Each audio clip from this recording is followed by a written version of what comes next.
দক্ষিণী সিনেমা ইন্ডাস্ট্রির জনপ্রিয় অভিনেত্রী তামান্না ভাটিয়ার ত্বকের প্রশংসায় পঞ্চমুখ তার ভক্ত ও অনুরাগীরা। তার ছিপছিপে ও তন্নি চেহারার প্রতি ঈর্ষান্বিত মানুষের সংখ্যাও কম নয়। অন্ধভাবে কোনো ডায়েট ট্রেন্ড অনুসরণ করেন না তিনি, বরং নিজের শরীরের জন্য যা প্রয়োজন সেটাকেই সর্বোচ্চ গুরুত্ব দেন। তামান্না দুধ বা দুগ্ধজাত পণ্য এবং গ্লুটেন সহ্য করতে পারেন না, তাই এই ধরনের খাবার তার ডায়েটে জায়গা পায় না।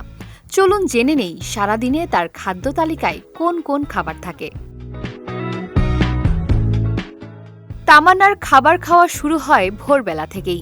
ঘুম থেকে উঠেই প্রথমে এক গ্লাস পানি পান করেন তিনি। এরপর রাতে ভিজিয়ে রাখা বাদাম খান, কখনো বাদাম, কখনো আখরোট, আবার কখনো কালো কিশমিশ। সঙ্গে একটি করে ফলও থাকে।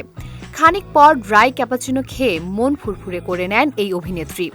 কোনো কোনো দিন কফির বদলে চাও খান তিনি। এছাড়াও সকালের নাস্তায় মুগ ডালের চিলা বা ডিম খান। দিনের প্রারম্ভে প্রোটিনের এই উৎস শরীরে শক্তি যোগায় তার।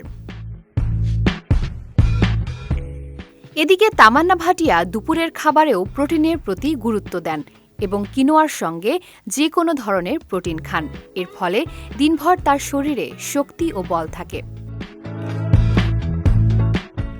অন্যদিকে বিকেল বা সন্ধ্যার টিফিনে তামান্না ব্লুবেরি বা কলার মতো ফল খেয়ে খিদে মেটান। কখনো কখনো মিষ্টির ইচ্ছে হলে খেজুর খান তিনি। এর ফলে সব ধরনের স্বাদের খাবার উপভোগ করতে পারেন, তবুও তার ডায়েটের নিয়ম থেকে বিচ্যুতি ঘটে না। এছাড়াও দুপুরের সঙ্গে বিস্তর ফারাক নেই রাতের খাবারে। প্রোটিনে ভরপুর খাওয়া দাওয়া করতে ভালোবাসেন তামান্না। কিনোয়া, সবজি আর সালাদ দিয়ে রাতে পেট ভরান তিনি। নিয়মিত নাচ ও শরীরচর্চা করেন বলে প্রোটিনের চাহিদা মেটানোর বিষয়ে সচেতন এই অভিনেত্রী।